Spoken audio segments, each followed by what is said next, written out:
Top పొజిషన్లో ఉన్నాడు. ఒక ఉన్నతమైన స్థితిలో ఒక వ్యక్తి ఎప్పుడు ఎదగలడు? మనం ఉండాల్సింది ఇంట్లోనే కాదు, ముందు చెప్పండి, దేవుని చేతిలో ఉండాల్సినది. ఆ పరిస్థితుల్లోనే కాదు, నువ్వు కంపెనీలో ఉంటావో, స్టడీస్లో ఉంటావో, సంసారం చేస్తూ ఇంట్లో ఉంటావో, నువ్వు ఎక్కడుంటావో నాకు తెలియదు, కానీ నువ్వు ఏ వర్క్లో ఉన్నా ఒక సన్నటి తేగంట తెలుసా, ఆయన చేతిలో. నువ్వు ఆయన చేతిలో ఉంటే నువ్వు ఎక్కడున్నా, అది ఉద్యోగమైనా ఏదైనా ఎక్కడున్నా, నీ లైఫ్లో సక్సెస్ అంటే ఏంటో చూస్తావు. చాలామంది అంటారు, అసలు ఈ ఉద్యోగం ఉండిపోయింది కానీ నాకు ఆ ఉద్యోగం ఉంచుతుంటే కథ వేరేలా ఉంది అంటారు. నువ్వు అందులో ఒకటి ఎరగదీయలేదు కానీ ఇంకో దాంట్లో ఎరగదీస్తాడట.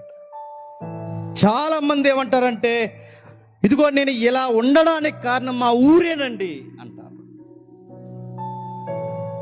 ఎవరు అన్నారు మంచి మాట, నేను ఎదగపోవడానికి కారణం మా ఇల్లండి, నేను ఎదగపోవడానికి కారణం మా ఊరండి, నేను సరిగ్గా జీవితంలో విజయాలు సాధించకపోవడానికి కారణం నా సర్కిల్ అండి, నా స్టడీస్ అని ఎవడైతే సోది వంకర మాటలు చెప్తున్నారో వాళ్ళందరూ గుర్తుపెట్టుకోండి, సక్సెస్ అనేది నీ ఊరిని బట్టో, నీ ఇంటిని బట్టో, నీ ఇంట్లో వాళ్ళని బట్టి ఉండదు, నిన్ను బట్టి ఉంటుంది. గుర్తుపెట్టుకో, నిన్ను బట్టి అంటే నీలో ఆ దమ్ముంటే, నీలో ఆ కమిట్మెంట్ ఉంటే, నీలో ఆ దేవునితో పెనుగులాడే కసి ఉంటే ఏ ఊర్లో ఉన్న సక్సెస్ అవుతావు. మా ఊర్లో ఉన్నందుకే నేను ఎదగలేకపోయాను. ఒకవేళ నువ్వు నేనంటే, ఆయన గోతులు ఉన్నాడు, సక్సెస్ అయ్యాడా లేదు చెప్పండి. ఫలానా కుటుంబంలో ఉండడం వల్లే నేను విజయాన్ని సాధించలేకపోయానంటే, యోసేపు ఇంట్లో ఎవరు మంచోళ్ళు ఉన్నారు చెప్పండి నాకు? ఒక్కరు లేరు తినమైన వాళ్ళు. సక్సెస్ అయ్యారు. మీరు జీవితంలో మీరు ఏదైనా చూడండి, జీవితంలో ఎదగడానికి కారణాలు ఎవరెవరో కాదు, ఇల్లు కాదు, వాకిలు కాదు, మనుషులు కాదు, వాళ్ళకు కాదు, వీళ్ళకి కాదు. నువ్వు టాప్ పొజిషన్లో ఉండాలి అంటే ముందు నువ్వు దేవుని చేతుల్లో ఉండాలి.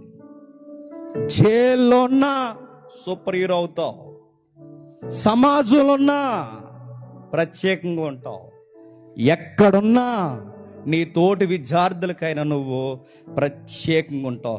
దేవునికి దగ్గరగా ఉన్నవాడు ఎప్పటికైనా విజయాలు వాడు పరంపర అవుతుంది. గుర్తుపెట్టుకో. మరో మాట చెప్తున్నాను, అతని విజయానికి కారణాలు మరి 2 కారణాలు ఉన్నాయి. ఆ కారణాలు ఏంటో తెలుసా? దేవునికి దగ్గరగా ఉండేది ఒకటైతే పరిశుద్ధ జీవితం కలిగి ఉంటాడు. ఏం కలిగి ఉంటాడు?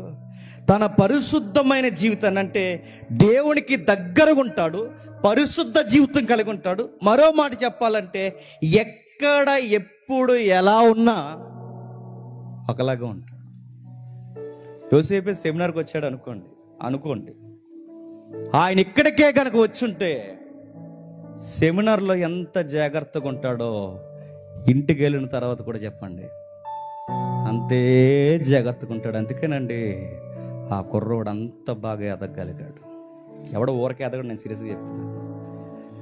నేను బాగానే ఉంటానండి, నాకు అంతా బాగుందండి, నాకు వెనకాల ఎంకరేజ్మెంట్ లేదంటే, ఎంకరేజ్మెంట్ తీని మరి కొడిసిమంట వెనకాల ఏం కావాలి నీకు? ఎంకరేజ్మెంట్ వెనకాల ఎంకరేజ్మెంట్ కాదు, నీ వెనక ఆయన అదృశ్యాస్తం ఉందో లేదో చూసుకో, ఎదుగుతావు లైఫ్.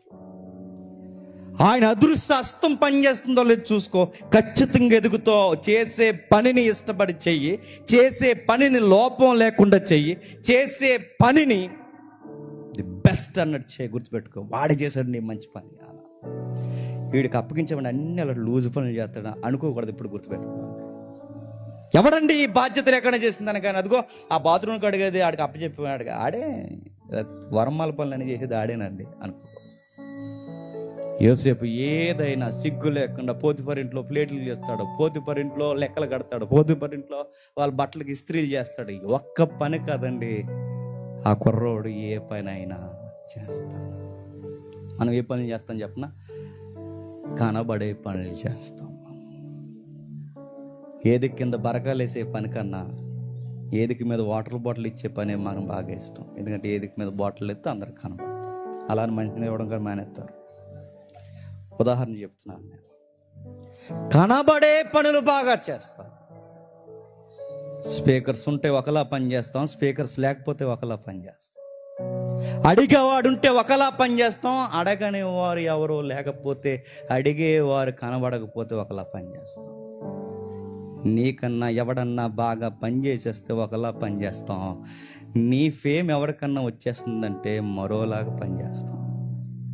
నేను అందుకే చెప్తున్నా అండి, లైఫ్లో మనం ఎదగపోవడానికి కారణం ఎవ్వరు కాదు, చెప్పండి, మనకు మనమే కారణం.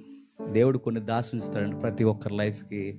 గుప్పుడులో పెట్టుకుని ఎన్నో దాసుంచుతాడు, ఇవి ఇద్దాం ఒక రోజు అని. కానీ ఆయన ఇద్దాం అనుకున్న టయానికి నమ్మకత్వాన్ని ఉంచుని చూశారు. ఆ ఇవ్వాలనుకున్నావు కూడా వీడు ఇందులోనే నమ్మకంగా ఉండలేకపోతున్నాడు, వీడికి ఇచ్చిన నమ్మకంగా ఉండలేడని గుప్పలు బిగించి తీసేసుకుంటాడు. ఎవడు యోసేపుకి ఎన్నో దాసుంచాడు. ఆ అబ్బాయి ఎక్కడున్నా చక్కగా ఉంటాడు. నేను మళ్ళీ చెప్తున్నాను, వంకలు పెట్టకండి. మా ఊర్లో పుట్టడం వల్ల ఎలా ఉండిపోయాను, మా ఇంట్లో పుట్టడం వల్ల ఎలా ఉండిపోయాను, పలానా కులంలో పుట్టడం వల్ల ఎలా ఉండిపోయాను, నేను ఈవిడిని చేసుకోవడం వల్ల ఎలా అయిపోయాను, లేదా ఇతరుని చేసుకోవడం వల్ల ఎలాగ అయిపోయాను, నా జీవితం ఈ సంఘంలో ఉండడం వల్ల ఎలా అయిపోయాను, నా పరిస్థితి ఈ స్నేహితులు ఉండడం వల్ల, నేను మళ్ళీ చెప్తున్నాను, వీళ్ళు ఎవ్వరి కారణం కాదండి. నీ చుట్టూ పరిస్థితులు ఎలా ఉన్నా నువ్వు దేవుని దగ్గరగా ఉండు, నీ చుట్టూ ఉన్న వాళ్ళకి వెలుగైపోతావు. నీ చుట్టూ చీకట్లో ఉన్న వాళ్ళందరికీ నువ్వే వెలిగించే దీపం అయిపోతావు. తన జీవితంలో అంత బాగా వెలుగు రావడానికి కారణం దేవుడితో ఉన్నాడు. మరో మాట చెప్తున్నా, ఎన్ని సంవత్సరాల వరకు ఈయనకి సక్సెస్ రాలేదు తెలుసా? 30 సంవత్సరాలు రాలేదండి. 30 సంవత్సరాలు. ఆయన డ్రీమ్ 30 ఏళ్ళు నడిచిందంటే ఎంతో ఓపికగా ఉండి ఉంటాడండి. యోసేపుకి ముందు యోసేపు తర్వాత మోసేకు కూడా తన దేవుడు తను పిలుస్తున్నాడు, అనేకులకు నాయకుడిగా ఉండాలని దేవుడు నన్ను ఏర్పాటు చేసుకున్నాడని మోసే అనుకుంటున్న టైంలో మోసే కళ నెరవేరడానికి 80 ఏళ్ళు దాటేస్తుంది. మనం ఎలాంటి చెప్పిన రాత్రికి రాత్రే చెప్పండి 1 నైట్ స్టార్ లైఫ్ వాళ్ళు.